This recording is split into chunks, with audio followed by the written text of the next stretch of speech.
Puji Tuhan. Pesan Tuhan di minggu ini adalah ketika musuh terlihat bergerak lebih cepat. Diambil di Keluaran pasal 14 ayat 9, tapi sebelumnya saya akan ulang sedikit latar belakang supaya kita ada bayangan ini tentang apa dan bagaimana situasi yang terjadi saat itu sehingga kita bisa melihat sebenarnya apa yang dialami orang Israel saat itu mungkin sedang kita alami juga. Dan Tuhan berkata, ketika musuh terlihat bergerak lebih cepat, Bapak Gembala sudah jelaskan, jangan buru-buru menyimpulkan diri kita udah kalah. Yang kedua, jangan andalkan logika. Kok bisa seperti itu? Namanya kita sedikit lihat, saya bukan ahli peta tapi mungkin bisa bantu untuk menggambarkan apa yang terjadi. Ada beberapa gambar di sini yang bisa membuat kita membayangkan situasi yang terjadi saat itu. Nah baik. Ini sedikit saya ulang. Jadi mereka tuh tinggal di Goshen, orang Israel. Dan ketika 10 tulah diberikan, maka Firaun, ketika tulah 10, ahli warisnya mati, anak sulung, laki-lakinya mati. Baru dia melunakkan hati dan membebaskan orang Israel. Nah yang menarik di sini, yang kita perhatikan, jalurnya. Ini yang menarik ketika saya renungkan, mengapa mereka mengambil jalur ke sini? Karena harusnya, ini pandangan orang normal, orang yang sudah biasa berlalu lalang antara Kanaan dengan Israel, dengan Mesir, mereka biasa ambil alur sini. Dan sangat-sangat dekat jalurnya.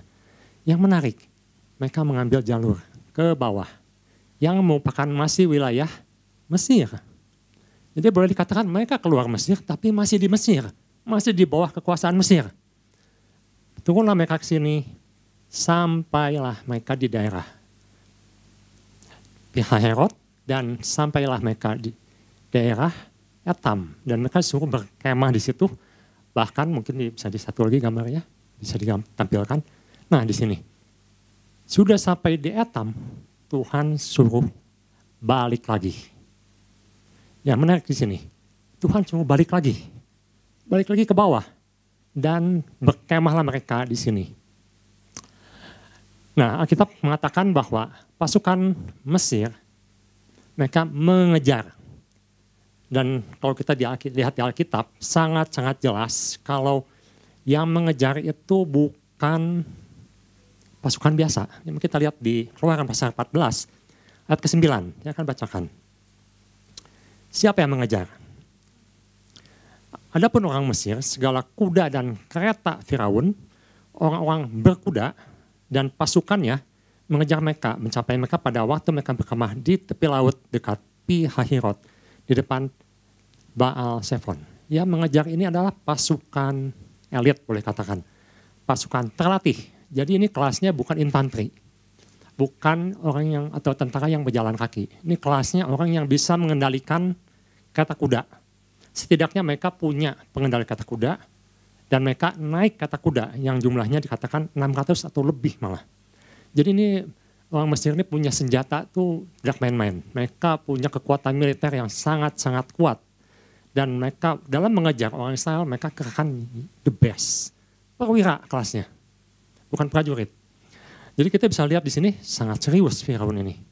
Bukan cuma sekedar untuk mengejar, tapi dia kerahkan yang the best untuk bisa mengajar orang Israel dan menyuruh balik. Atau mungkin kalau perlu membunuh mereka. Jadi kita lihat, Firaun sangat-sangat serius dan memang kenyataan memperlihatkan bahwa mereka mengejar dengan sangat cepat. Kita lihat kembali yang tadi.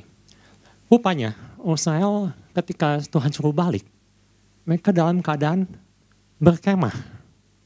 Diperkirakan menurut tafsiran sekitar hari ke-17 sampai hari ke-25 atau memasuki minggu ketiga, minggu keempat, mereka sedang berkemah di daerah sini.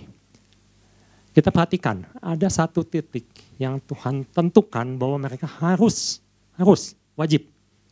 Mengapa mereka balik lagi dan wajib berkemah di titik ini? Nanti kita lihat mengapa. Dan pasukan Mesir mengejar dengan sangat-sangat cepat.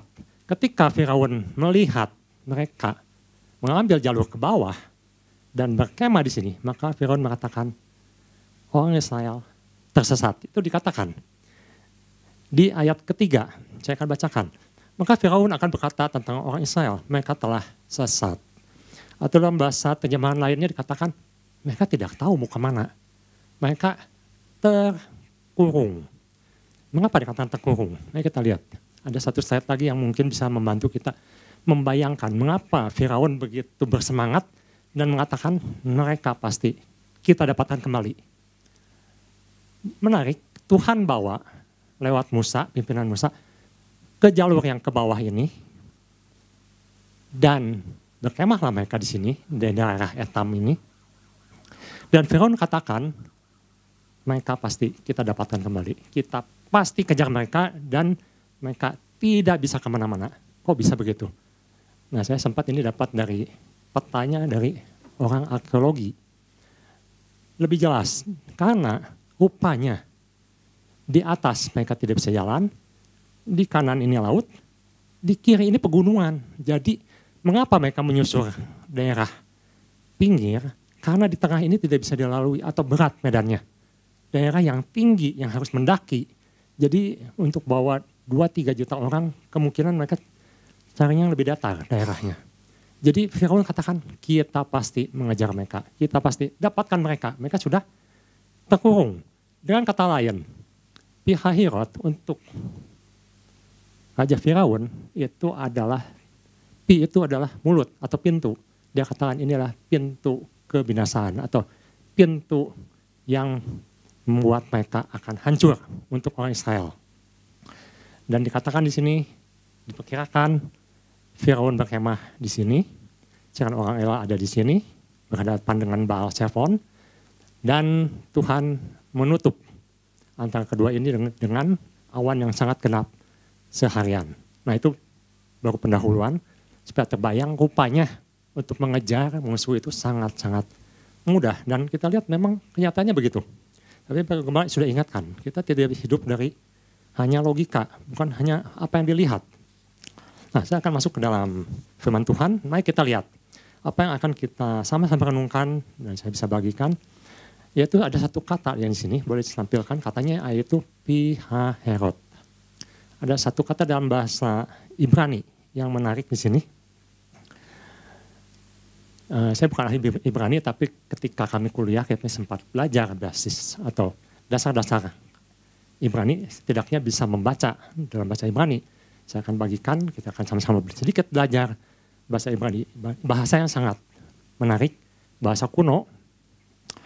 Jadi bahasa Ibrani ini terdiri dari huruf-huruf mati yang tidak ada abjad alfabetnya atau A, I, U, E, O-nya, vokalnya. Jadi kalau kita lihat dalam bahasa asli, Ibrani itu terdiri dari huruf-huruf mati. Huruf mati, H, Ra, Re, atau ini Taf, ini Res. Kita tidak mungkin membaca huruf mati itu. Sama dengan kita misalnya belajar bahasa Indonesia, kita dikasih 2 kata B dan D.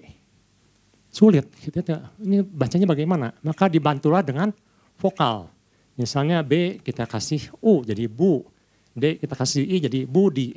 Nah, kita tahu Budi itu nama orang. Tetapi kalau kita ganti, misalnya B kita lafalkan kasih U jadi Bu. D kita kasih vokal E jadi Bude. Bude itu apa? Ibu. Nah ini sama. Orang Israel atau orang Ibrani, mereka memasangkan huruf hidup untuk melafalkan huruf Ibrani ini. Yang mana kita perhatikan di sini. Kalau dikasih I di sini, maka dibacanya hi. Kalau dikasih di atas, itu O. Jadi di bawah I, di tengah U, di atas O. Jadi kita bacanya Hirot. Mereka baca Hirot. Dan ini yang dilafalkan di Alkitab ditulis Pihahirot. Daerah yang di Pihahirot. Tetapi beberapa penafsir dan juga ternyata orang Ibrani atau orang Israel lebih suka menyebut dengan ejaan memakai E atau He. Dan dipasanglah U di sini, bukan O. Jadi dibacanya Herut. Apa bedanya Herut dengan Herut? Baik, kita masuk, kita pelajari. Hirot artinya adalah, pihak hirot itu artinya adalah gerbang atau mulut di mana akan menuju ke satu laut merah yang penuh dengan ganggang merah, yang penuh dengan koral-koral, yang kelihatannya lautnya seperti warna merah, maka disebut laut merah. Orang Israel menyeberang laut merah. Tetapi kalau Herut, Herut itu artinya adalah pintu kelepasan, pintu kemerdekaan. Nah, ini yang menjadi dasar perenungan di pagi hari ini. Mengapa mereka lebih suka memanggil Herut? Karena disitulah Tuhan memberikan kemerdekaan. Di mana Tuhan memberikan kelepasan. Dan kita akan lihat nanti konteksnya dalam Keluaran pasal 14 ini. Jadi yang pertama, ketika musuh terlihat lebih cepat, ketika musuh terlihat sudah menguasai, ketika terlihat kita tidak ada jalan keluar, tidak ada alternatif, maka yang pertama, bagaimana kita bisa masuk dalam kelepasan atau kemenangan ini?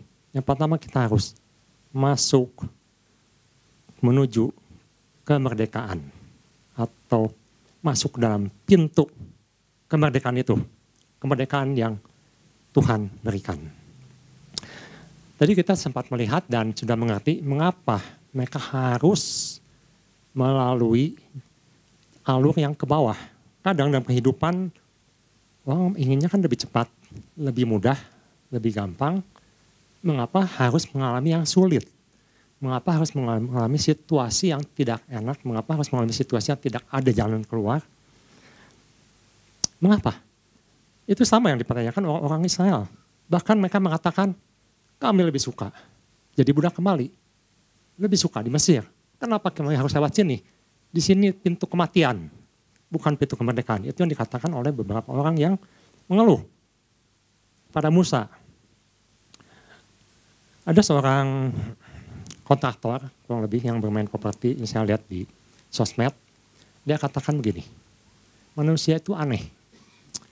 Ada orang ingin punya rumah katanya, yang ada kolam renangnya. Dia carikan, orang ini dapatkan. Nah, lalu kalau sudah dapat rumah yang ada kolam renangnya, apa yang dia lakukan? Dia katakan, ya pemiliknya biasa-biasa saja. Bahkan, tidak 5 kali dipakai kolam renangnya dalam 1 tahun. Artinya dia ingin kolam renang, tapi dalam realita ketika kolam renang itu sudah didapatkan dalam rumahnya, ada fasilitas kolam renang, fasilitas itu nggak dipakai. Paling hanya 5 kali katanya, paling setahun 5 kali dipakai, pakai renang. Sisanya ya dibiarkan. Lalu dia bilang, ada orang ingin rumah yang menghadap ke lapangan golf. Pemandangannya indah, dia bisa sore-sore sambil ngopi di sana, bercengkrama di situ dengan keluarganya. Tapi kenyataannya waktu dia sudah dapatkan rumah yang pemandangannya lapangan golf, apa yang dia lakukan? Ya jarang juga diam di situ menikmati pemandangan, nggak dipakai juga gitu akhirnya. Bahkan ada yang ingin villa, ingin menikmati villa, dan dia katakan juga yang orang yang punya villa ini juga akhirnya dipakainya terhitung jari. Lalu mengapa orang menginginkan sesuatu, menginginkan ini itu? Rupanya yang menarik yang dia katakan waktu itu, orang itu lebih suka pada proses. Bagaimana dia bisa mencapai apa yang dia inginkan. Kalau kita pikir-pikir, kita renungkan, mengapa Tuhan bawa ke jalur yang begitu rumit? Mengapa Tuhan menempatkan kadang-kadang kita di situasi yang sulit, yang menurut kita ini, mengapa Tuhan? Mengapa saya? Mengapa di sini? Mengapa saya mengalami hal ini? Mengapa hal ini terjadi pada saya? Kalau orang lain bisa melalui jalur yang lebih cepat, lebih enak, kenapa saya harus melalui jalan ini? Kenapa Tuhan bawa saya dalam kehidupan seperti ini? Dan kita tahu jawabannya, sama. Karena Tuhan ingin proses.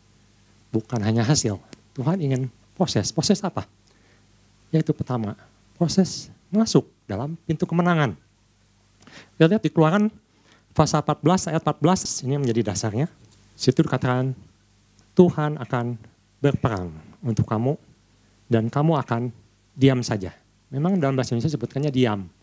Tapi kalau kita lihat dalam terjemahannya yang lebih akurat, mengapa Musa menuliskan hal ini? Karena mereka mengeluh.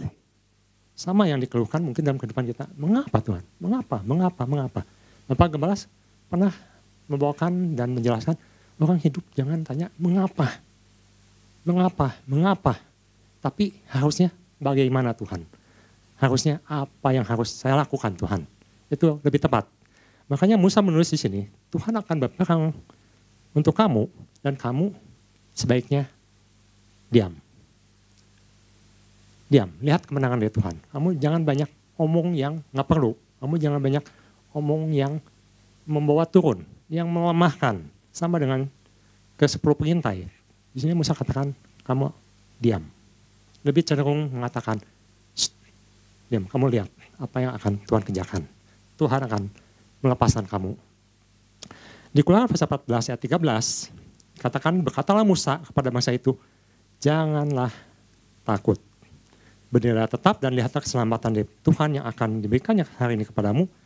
Sebab orang Mesir yang kamu lihat hari ini tidak akan kamu lihat lagi untuk selama-lamanya. Yang pertama atau bagian pertama menuju kemerdekaan ini adalah ketika orang Israel bisa lepas sepenuhnya dari Mesir.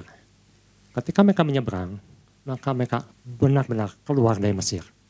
Bukan di wilayah Mesir lagi, bahkan tidak melihat orang Mesir lagi. Rajanya, perwiranya, tentaranya, keretanya, kuda-kudanya, semua habis. Itu yang Tuhan katakan, kamu tidak akan melihat lagi. Dengan kata lain, keluar dari ikatan Mesir. Keluar dari ikatan dunia. Mesir melambangkan kekuatan dunia. Rajanya, kudanya, prajuritnya diakui Mesir adalah negara yang besar dan kuat di dunia. Lepas dari ikatan dunia. Benar-benar tinggalkan. Yang kedua, merdeka dari apa? Merdeka dari ketakutan. 14 ayat 12.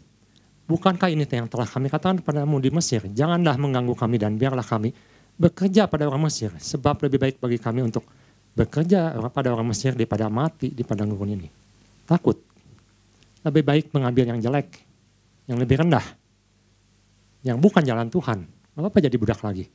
Asal kami bisa makan, asal kami bisa selamat. Tapi rencana Tuhan tidak seperti itu. Tuhan bawa supaya mereka merdeka. Merdeka dari mana? Merdeka dari ketakutan, dari cengkraman Mesir. Dan Tuhan tidak memberikan jalan keluar.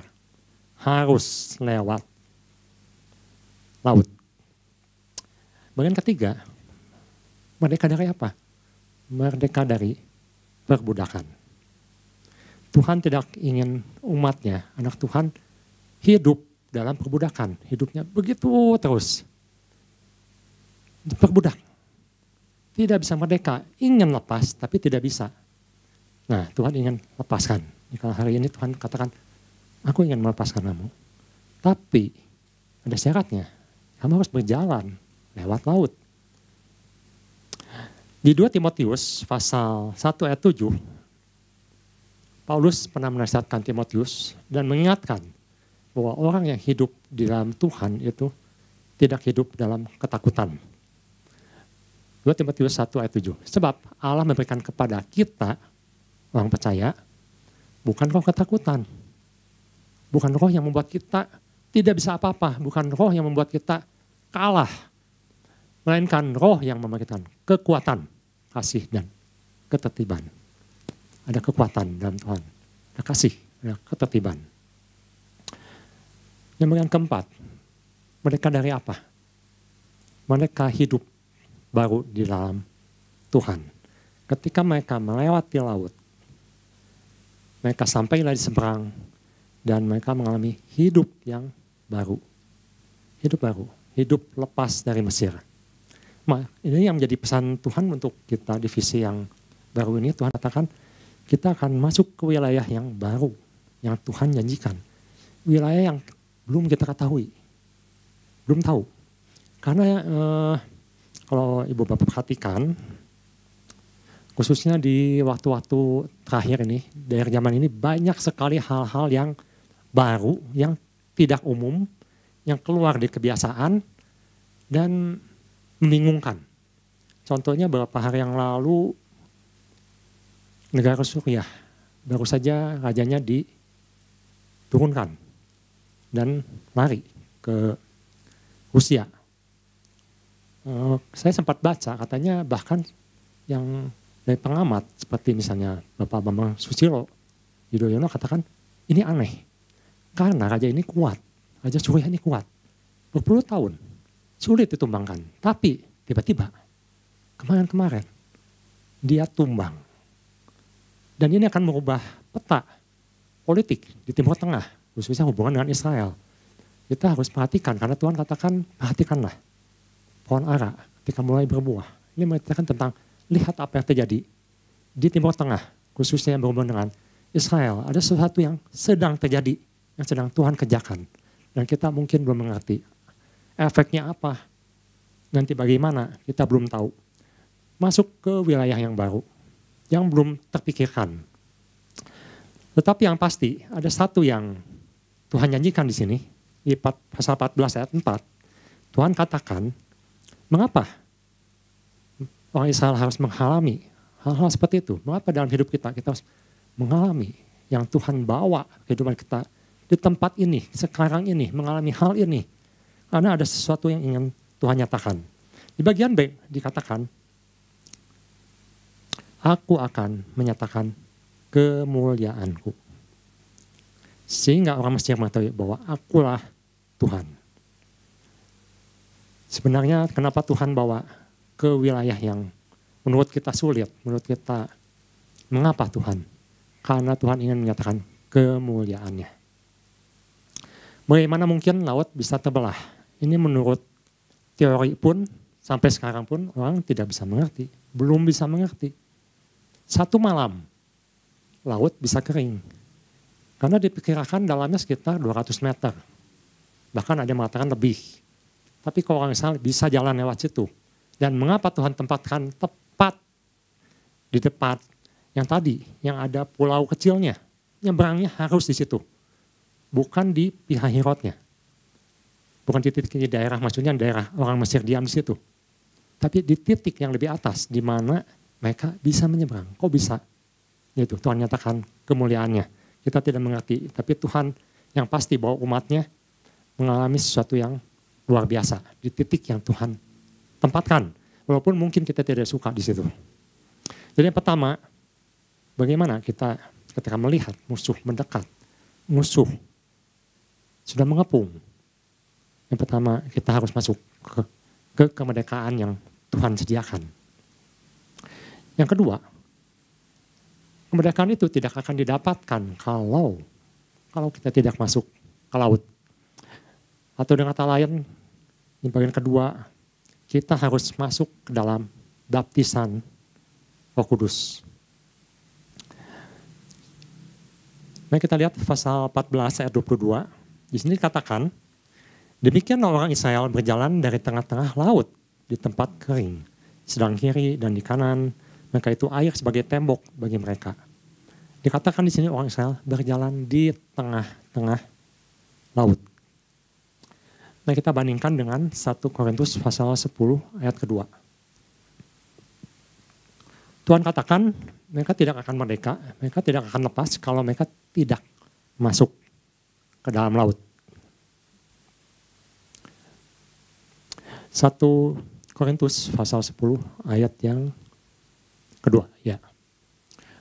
Di sini katakan untuk menjadi pengikut Musa mereka semua telah dibaptis dalam awan dan dalam laut.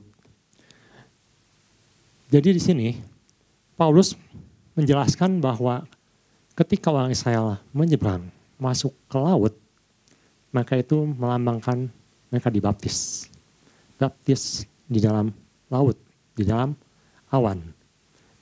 Apa pengertiannya? Pengertiannya seorang tidak mungkin bisa masuk, melewati, lepas dari ikatan Mesir dan menuju kemerdekaan, lepas dari perbudakan, lepas dari yang mengikat dan bisa menuju tempat yang baru kalau tidak dipenuhi oleh Roh Kudus, jika tidak dibaptis oleh Roh Kudus. Di sini yang diperlukan adalah yang pertama penundukan diri. Yang kedua pimpinan roh. Mengapa perlu penundukan diri? Karena untuk menuju tempat yang baru, mereka itu harus berjalan kurang lebih semalaman. Kurang lebih semalaman. Jadi kalau dihitung hari, mereka masuk ke hari yang berikutnya. Semalaman. Berjalan diperkirakan sekitar kurang lebih 16 km perjalanan kaki. Mereka harus melaluinya, mereka harus mengalaminya. Masuk ke laut, berjalan. Dengan apa? Dengan iman. Karena musuh mengejar di belakang. Harus masuk. Yang tidak masuk ke laut, yang diam, tidak mau bergerak, yang masih betah tinggal di sana, ya tidak mengalami kemenangan dari Tuhan. Harus masuk. Ini disebut dengan baptisan. Dan harus mau dipimpin. Karena mereka juga tidak tahu ujungnya di mana. Harus ikut pimpinan Tuhan. Nyebrang. Dan menuju ke ujung. Dan ini menggambarkan juga bahwa kita dalam mengikuti Tuhan harus mengenakan sesuatu yang baru atau manusia baru. Karena di ujung di sana Tuhan jadikan baru. Semua sudah ditinggalkan. Mereka menuju satu perjalanan yang baru di wilayah yang baru dengan cara pikir yang baru. Tapi yang intinya, yang penting adalah mau dipimpin, mau ikut. Jadi yang kedua ini, bagaimana kita bisa menang? Bagaimana kita bisa kuat walaupun musuh mengejar? Yang kedua, ikuti apa yang Roh Kudus katakan, apa yang Roh Kudus pimpin. Di Keluaran pasal 14 ayat 4 dikatakan mereka akan mengalami kemuliaan Tuhan. Apa sih kemuliaan Tuhan? Yohanes pasal 9 ayat 2 dan 3. Mari kita lihat. Yohanes pasal 9 ayat 2 dan 3. Suatu hari murid-murid Yesus bertemu dengan seorang yang buta. Dan butanya ini sejak lahir. Lalu mereka bertanya, Tuhan, orang ini buta sejak lahir. Yang salah siapa? Yang berdosa siapa? Orang tuanya atau orang ini berdosa sehingga Tuhan hukum. Tapi kalau orang ini berdosa, masa sejak bayi sudah berdosa dihukum Tuhan? Itu yang jadi pertanyaan murid-murid. Sepertinya Tuhan tidak adil. Tapi yang jelas di sini mereka bertanya, dosa siapa? Rabi, siapakah yang membuat dosa? Orang ini sendiri atau orang tuanya? Sehingga ia dilahirkan buta, dilahirkan sudah dalam keadaan buta. Yesus menjawab, ayat ketiga, jawab Yesus, bukan dia dan bukan juga orang tuanya. Tetapi karena pekerjaan-pekerjaan Allah harus dinyatakan di dalam dia. Seharusnya ini menjadi jawaban. Mengapa Tuhan tempatkan kita mengalami situasi yang kita tidak mengerti. Di situasi-situasi yang sulit. Di situasi di mana kita tidak bisa keluar di situ. Karena tetap berjalan. Tuhan katakan, selama kamu ikut aku, mau dipimpin, kamu akan melihat kemuliaanku. Atau dikatakan, ada pekerjaan-pekerjaan yang dinyatakan. Mujizat Tuhan, kemuliaan Tuhan akan dinyatakan. Jadi boleh katakan, kita mengalami sesuatu yang diizinkan Tuhan. Sesuatu yang kita tidak mau, tapi tetap terjadi, dan kita ada di situ. Diizinkan Tuhan. Untuk apa? Untuk melihat kemuliaan Tuhan. Itu bagian yang kedua. Jadi kita harus mengikuti apa yang Tuhan arahkan, Roh Kudus arahkan, dan yang tentu yang jadi penekanan di sini hati-hati. Di Keluaran 4 ayat 12 dikatakan, kamu diam. Hati-hati dalam pembicaraanmu, hati-hati dalam perkataanmu. Di sini dikatakan diam, memakai kata haras. yang artinya jaga lidahmu. Bapak Gembala katakan, kalau kita belum tahu, kita belum mengerti, jangan sembarangan menyimpulkan. Baru lihat musuh udah katakan, wah kita pasti mati, wah kita pasti kalah, wah kita pasti hancur. Nah itu yang dimaksudkan, hati-hati, jaga lidah kita. Bagian ketiga, bagaimana kita harus menghadapi ketika musuh sudah mendekat, sudah hampir mencengkram. Makanya ketiga, kita harus masuk dalam perlindungan Tuhan. Apa yang Tuhan arahkan, apa yang Tuhan pimpin, itu selalu disertai dengan suatu janji. Kita lihat di pasal 14 ayat ke-8. Apa yang janjikan Tuhan? Bagian baik khususnya. Tetapi orang Israel berjalan terus, dipimpin oleh tangan yang dinaikkan. Artinya dengan dipimpin oleh Tuhan, dengan perlindungan Tuhan. Dipertegas kembali di ayat ke-14. Tuhan akan berperang untuk kamu dan kamu akan diam saja. Tuhan akan berperang. Kalau masalah kita besar, kalau apa yang kita alami ini sulit, tapi Tuhan janji kalau kamu ikut, masuk dalam pimpinan Tuhan, melakukan apa yang Tuhan perintahkan, dan Tuhan katakan, aku akan berperang bagimu. Sebenarnya masalahnya sudah selesai. Kalau Tuhan yang berperang, kalau Tuhan yang turut campur, kalau Tuhan yang bergerak, sebenarnya masalahnya sudah selesai. Hanya mungkin kita masih belum yakin. Hanya mungkin kita belum melihat, belum finish.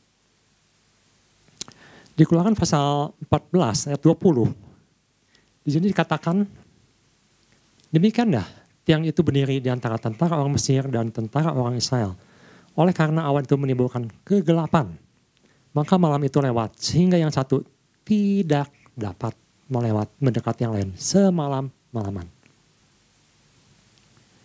Perlindungan Tuhan dinyatakan.